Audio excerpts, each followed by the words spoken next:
आज तुझे कुछ देने के लिए बढ़े हैं परम पिता के हाथ। भर ले झोली तू रत्नों से, भर ले झोली तू रत्नों से। सदा रहे ये तेरे साथ। आज तुझे कुछ देने के लिए बढ़े हैं परम पिता के हाथ।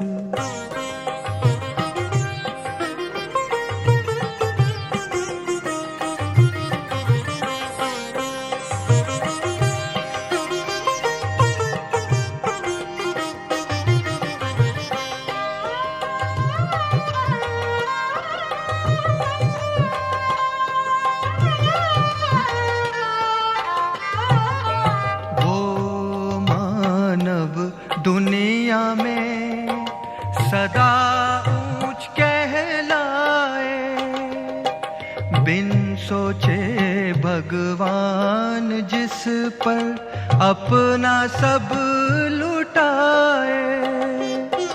लेता चल लुटाता चल, लेता चल लुटाता चल।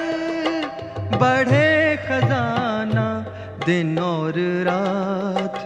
आज तुझे कुछ देने के लिए बढ़े हैं परम पिता के हाथ।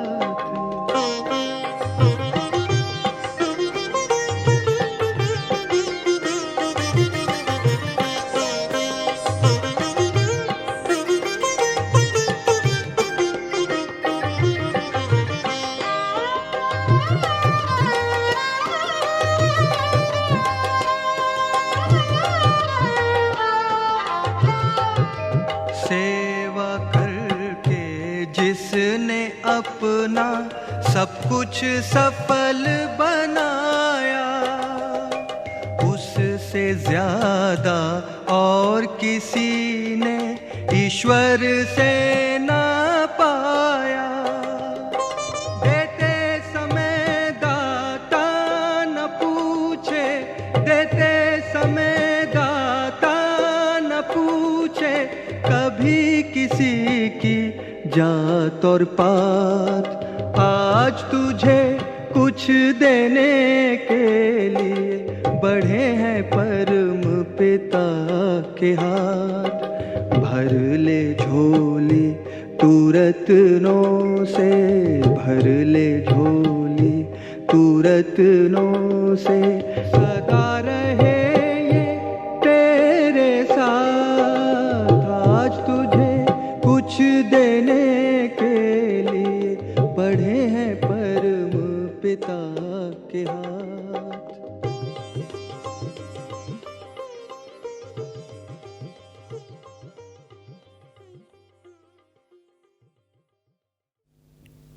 ओम शांति। आज 8 दिसंबर 2020।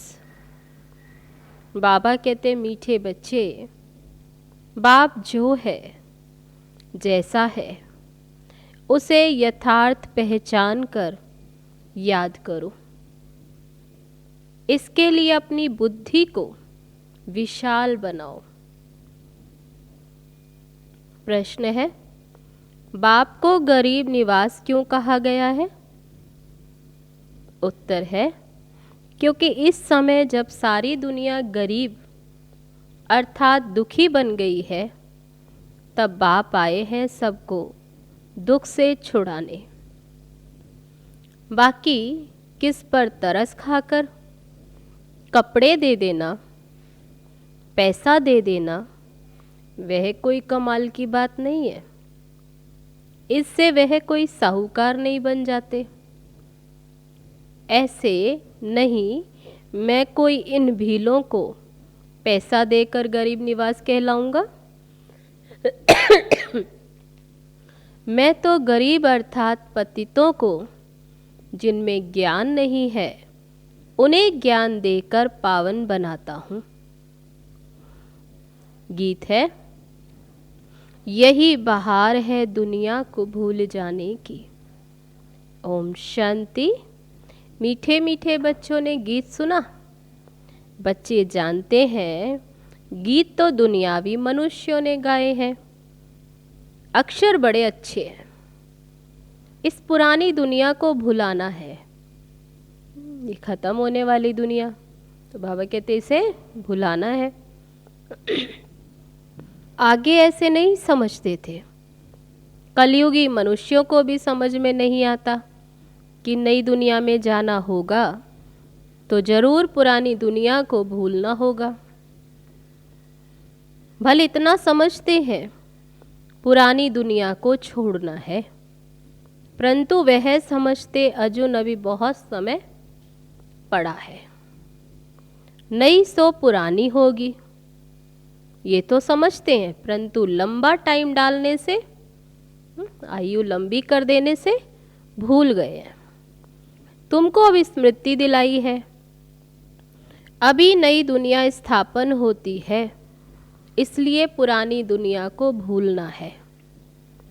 भूल जाने से क्या होगा? हम ये शरीर छोड़ नई दुनिया में जाएंगे, परंतु अज्ञान काल में ऐसी ऐसी बातों के अर्थ पर किसका भी ध्यान नहीं जाता। जिस प्रकार बाप समझाते ऐसे कोई भी समझाने वाला नहीं है। तुम इनके अर्थ को समझ सकते हो, ये भी तुम बच्चे जानते हो। बाप है बहुत साधारण। अनन्य अच्छे अच्छे बच्चे भी पूरा समझते नहीं है, भूल जाते हैं कि इनमें शिव बाबा आते हैं। कितना साधारण तन में बैठे, बाबा कहते अच्छे अच्छे बच्चे भी भूल जाते हैं। कोई भी डायरेक्शन देते हैं तो समझते नहीं कि ये शिव बाबा का डायरेक्शन है।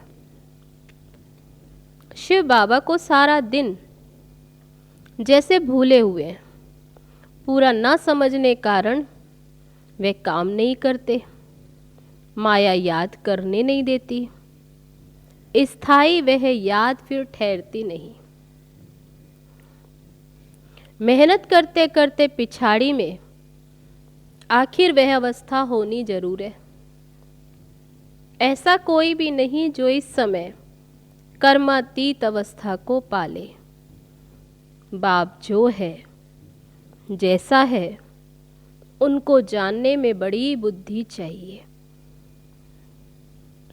तुमसे पूछेंगे बाप दादा गरम कपड़े पहनते हैं? पहनते हैं? कहेंगे दोनों को पड़े हुए हैं।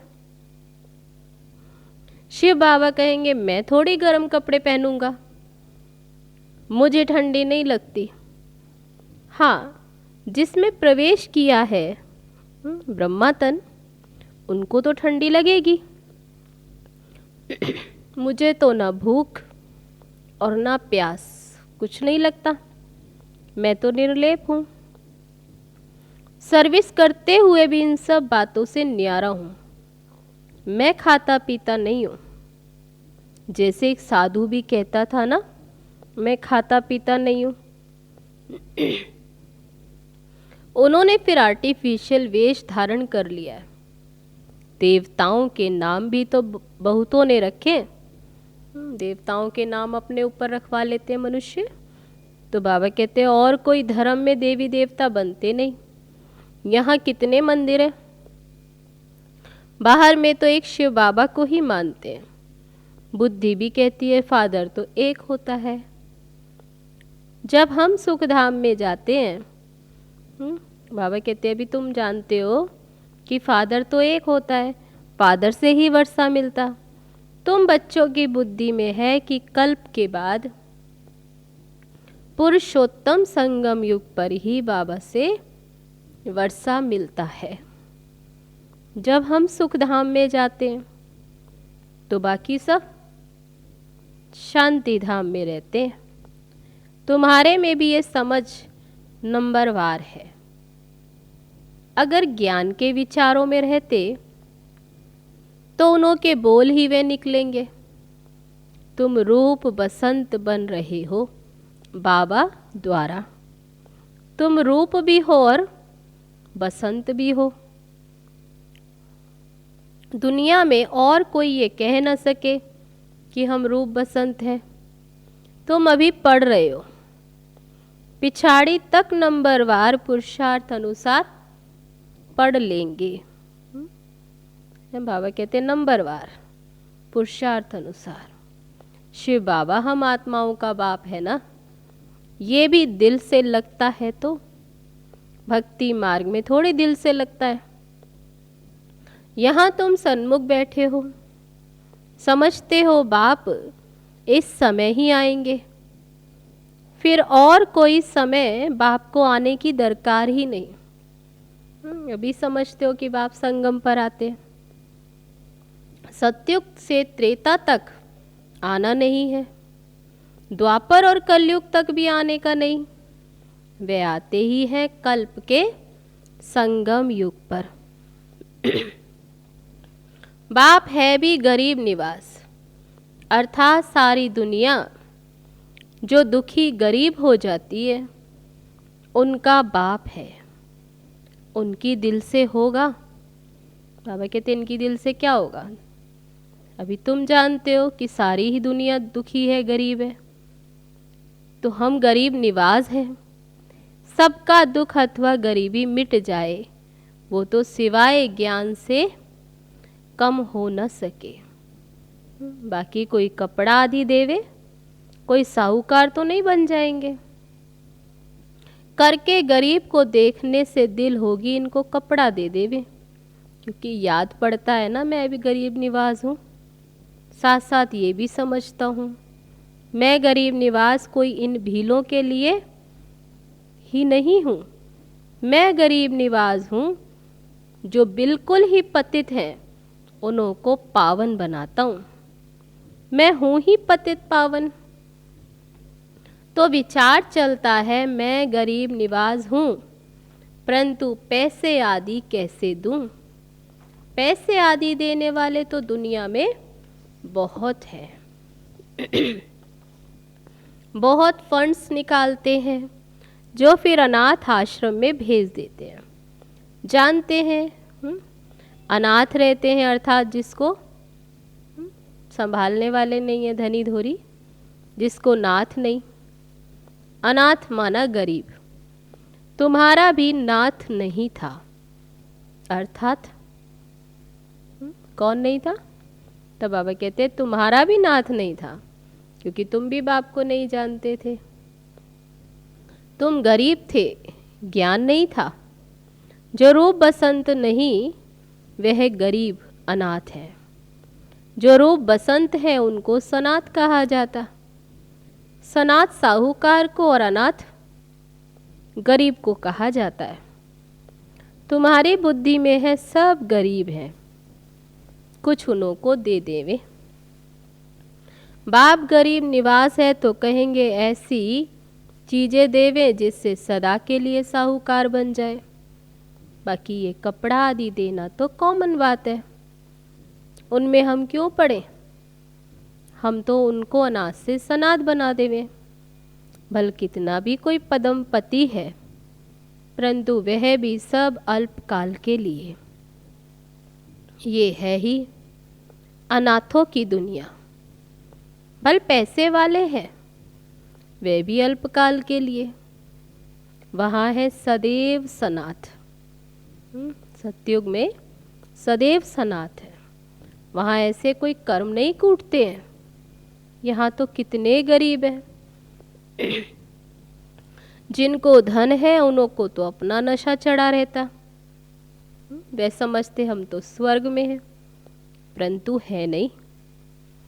ये तुम जानते हो इस समय कोई भी मनुष्य सनाथ नहीं है, सब अनाथ है, क्योंकि बाप को जानते नहीं। ये पैसे आदि तो सब मिट्टी में मिल जाने वाले। मनुष्य समझते हमारे पास इतने धन है, इतना धन जो पुत्र पोत्रे खाते रहेंगे, परंपरा चलता रहेगा, परंतु ऐसे चलना नहीं है। ये तो सब विनाश हो जाएगा। इसलिए तुमको इस सारी पुरानी दुनिया से वैराग्य। तुम जानते हो नई दुनिया को स्वर्ग और पुरानी दुनिया को नर्क कहा जाता है। हमको बाबा नई दुनिया के लिए साहूकार बना रहे हैं। ये पुरानी दुनिया तो खत्म हो जानी है। बाबा कितना साहूकार बनाते। ये लक्ष्मी नारायण साहूकार कैसे बने? क्या कोई साहूकार से वर्षा मिला व लड़ाई की? कैसे बने? जैसे दूसरे राजगद्दी पाते हैं, क्या ऐसे राजगद्दी पाई? एक दो पे चढ़ाई कर, या कर्मों अनुसार ये धन मिला? बाप का कर्म सिखलाना तो बिल्कुल ही न्यारा है। कर्म अकर्म विकर्म अक्षर भी क्लियर है ना। शास्त्रों में कुछ अक्षर हैं, आटे में नमक जितने रह जाते हैं। कहाँ इतने करोड़ मनुष्य और बाकी 9 लाख रहते हैं, जिसमें बचते 9 लाख, 1/4% भी नहीं हुआ। तो इसको कहा जाता आटे में नमक। दुनिया सारी विनाश हो जाती है। बहुत थोड़ी संगम युग पर रहते। कोई पहले से शरीर छोड़ जाते, वह फिर रिसीव करेंगे। जैसे मुगली बच्ची थी, अच्छी थी तो जन्म बिल्कुल अच्छे घर में लिया। नंबरवार सुख में ही जन्म लेते। सुख तो उनको देखना है, थोड़ा दुख भी देखना है। कर्मातीत अवस्था तो किसकी भी हुई नहीं है, तो थोड़ा बहुत दुख तो होता है। जन्म बड़े सुखी घर में जाकर लेंगे, ऐसे मत समझो यहाँ कोई सुखी घर है नहीं। बहुत परिवार ऐसे अच्छे होते हैं, बात मत पूछो। ये बाबा का देखा हुआ है। बहुएं एक ही घर में ऐसा शांत मिलाप में रहती, जो बस सभी साथ में भक्ति करती, गीता पढ़ती। बाबा ने पूछा, इतनी सब इकट्ठी रहती हैं, झगड़ा आदि नहीं होता? बोला, हमारे पास तो स्वर्ग है, हम सब इकट्ठे रहते हैं, कभी लड़ते झगड़ते नहीं, शांत में रहते हैं। कहते हैं यहाँ तो जैसे स्वर्ग है, तो जरूर स्वर्ग पास्ट हो गया, तब कहने में आता है ना कि यहाँ तो जैसे स्वर्ग लगा पड़ा है। परंतु यहाँ तो बहुतों का स्वभाव स्वर्गवासी बनने का दिखाई नहीं देता। दास दासियां भी तो बनते हैं ना। बाबा कहते फिर नंबरवार भी तो है, ये राजधानी स्थापन होती है। बाकी जो ब्राह्मण बनते हैं वे देवी घराने में आने वाले हैं। परंतु नंबरवार कोई तो बहुत मीठे होते, सबको प्यार करते हैं, कभी किसको गुस्सा नहीं करेंगे। गुस्सा करने से दुख होता है। जो मनसा वाचा कर्मणा किसको दुख ही देते रहते, उनको कहा जाता दुखी आत्मा। जैसे पुण्य आत्मा, पाप आत्मा कहते हैं ना। शरीर का नाम लेते हैं क्या? वास्तव में आत्मा ही बनती है। सब पाप आत्माएं भी एक जैसी नहीं होती हैं, पुण्य आत्मा भी सब एक जैसी नहीं होती हैं। वास्तव में आत्मा ही बनती है। आत्मा ही पाप आत्मा, पुण्य आत्मा। तो बाबा कहते सब एक जैसी नहीं होती, नंबरवार पुरुषार्थ अनुसार होते हैं। स्टूडेंट खुद समझते होंगे ना कि हमारे कैरेक्टर्स, अवस्था कैसी है। खुद भी समझ सकते हैं हम कैसे चलते हैं। सबको मीठा बोलते हैं, कोई कुछ कहे हम उल्टा सुल्टा जवाब तो नहीं देते। खुद की चलन को देख सकते हैं। बाबा को कई बच्चे कहते हैं बच्चों पर गुस्सा आ जाता है। बाबा कहते जितना हो सके प्यार से काम लो, निर्मोही तो बनना चाहिए। ये तो तुम बच्चे समझते हो, कि हमको ये लक्ष्मी नारायण बनना है। एम ऑब्जेक्ट सामने खड़ी है। कितनी ऊंच एम ऑब्जेक्ट है, लक्ष्य कितना ऊंचा है। पढ़ाने वाला भी हाईएस्ट है ना। श्री कृष्ण की महिमा कितनी गाते हैं।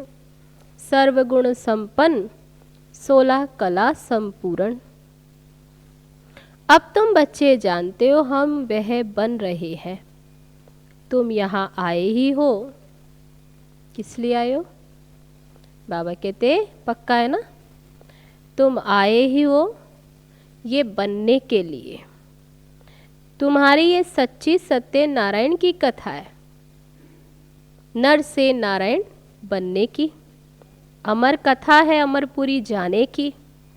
कोई सन्यासी आदि इन बातों को नहीं जानते। कोई भी मनुष्य मात्र को ज्ञान का सागर व पतित पावन नहीं कहेंगे।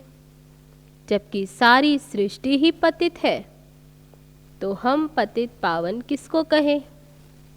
यहाँ कोई पुण्य आत्मा हो न सके। बाप समझाते हैं ये पतित दुनिया है, ये दुनिया ही पतित है। श्री कृष्ण है अव्वल नंबर, उनको भी भगवान नहीं कह सकते। जन्म मरण रहित एक ही निराकार बाप है, एक शिव बाबा। गाया जाता है शिव परमात्माय नमः। ब्रह्मा विष्णु शंकर को देवता कहे, फिर शिव को परमात्मा कहते हैं। तो शिव सबसे ऊपर हुआ ना, वह है सबका बाप। वर्षा भी बाप से मिलना है। सर्वव्यापी कहने से वर्षा नहीं मिलता। बाप स्वर्ग की स्थापना करने वाला है तो जरूर स्वर्ग का ही वर्षा देंगे। ये लक्ष्मी नारायण है नंबर 1। पढ़ाई से ये पद पाया है। भारत का प्राचीन योग क्यों नहीं मशहूर होगा, जिससे मनुष्य विश्व का मालिक बनते हैं। उसको कहते हैं सहज योग, सहज ज्ञान। है भी बहुत सहज। एक ही जन्म के पुरुषार्थ से कितनी प्राप्ति हो जाती है। भक्ति मार्ग में तो जन्म बाई जन्म ठोकरे खाते आए और मिलता कुछ भी नहीं। ये तो एक ही जन्म में मिलता है, इसलिए सहज कहा जाता है। यहाँ संगम युग पर एक ही जन्म में कितना मिलता, तो बाबा कहते देखो इसलिए कहा जाता सहज। सेकंड में जीवन मुक्ति। आजकल तो देखो कैसी कैसी इन्वेंशन निकालते रहते हैं। साइंस का भी वंडर है, साइलेंस का भी वंडर देखो कैसा है। वह सब कितना देखने में आता, यहाँ कुछ नहीं है। तुम शांति में बैठे हो। बाबा कहते देखने में भले कुछ नहीं आता, नौकरी आदि भी करते हो, हथ कार्डे और आत्मा ही कि दिल यार तरफ। कोई देखने में मेहनत नहीं है, शांति में बैठे हो। तब बाबा कहते क्या कर रहे हो? हाथों से काम कर रहे हो और आत्मा की दिल किसकी तरफ? बाप की तरफ। आशिक माशिक भी गाए हुए हैं। वे एक दो की शक्ल पर आशिक होते हैं, विकार की बात नहीं रहती। कहाँ भी बैठे याद आ जाएंगे। रोटी खाते रहेंगे, बस सामने उनको देखते रहेंगे। अंत में तुम्हारी ये अवस्था हो जाएगी, बस बाप को ही याद करते रहेंगे। ऐसी याद बाबा कहते पक्की हो जाएगी। अच्छा, मीठे मीठे सिक्के लदे बच्चों प्रति माता पिता बाप दादा का याद प्यार और गुड मॉर्निंग। रूहानी बाप की रूहानी बच्चों को नमस्ते। हम रूहानी बच्चों की रूहानी बाप दादा को नमस्ते नमस्ते। ओम शांति। अब है धारणा के लिए मुख्य सार। पहली पॉइंट, रूप बसंत बन। ज्ञानी योगी बाबा कहते क्या, रूप बसंत बन, मुख से सदा सुखदाई बोलने हैं, दुखदाई नहीं बनना है। ऐसे शब्द बोलने जो औरों को सुख देवे। ज्ञान के विचारों में रहना है, मुख से ज्ञान रतन ही निकालने हैं। दूसरी पॉइंट, निर्मोही बनना है, हर एक से प्यार से काम लेना है, गुस्सा नहीं करना है, अनाथ को सनाथ बनाने की सेवा करनी है। अब है आज का वरदान। अपवित्रता के नाम निशान को भी समाप्त कर हिज होलीनेस का टाइटल प्राप्त करने वाले होली हंस भव। जैसे हंस कभी भी कंकड़ नहीं चुगते, रतन धारण करते, ऐसे होली हंस किसी के अवगुण अर्थात कंकड़ को धारण नहीं करते। वे व्यर्थ और समर्थ को अलग कर व्यर्थ को छोड़ देते हैं, समर्थ को अपना लेते हैं। ऐसे होली हंस ही पवित्र शुद्ध आत्माएं हैं। उनका आहार व्यवहार सब शुद्ध होता है। जब अशुद्धि अर्थात अपवित्रता का नाम निशान भी समाप्त हो जाए, तब भविष्य में हिज होलीनेस का टाइटल प्राप्त हो। इसलिए कभी गलती से भी किसी के भी अवगुण धारण नहीं करना। तो आज का वरदान, अपवित्रता के नाम निशान को भी समाप्त कर हिज होलीनेस का टाइटल प्राप्त करने वाले होली हंस भव। अब है आज का स्लोगन। सर्वंश त्यागी वह है जो पुराने स्वभाव संस्कार के वंश का भी त्याग करता है। सर्वंश त्यागी वह है जो पुराने स्वभाव संस्कार के वंश का भी त्याग करता है। अच्छा, तो ये थे बाबा के आज के महावाक्य जो भी हम सब ने सुने। चलो अभी चलते हैं बाबा की याद में। ओम शांति।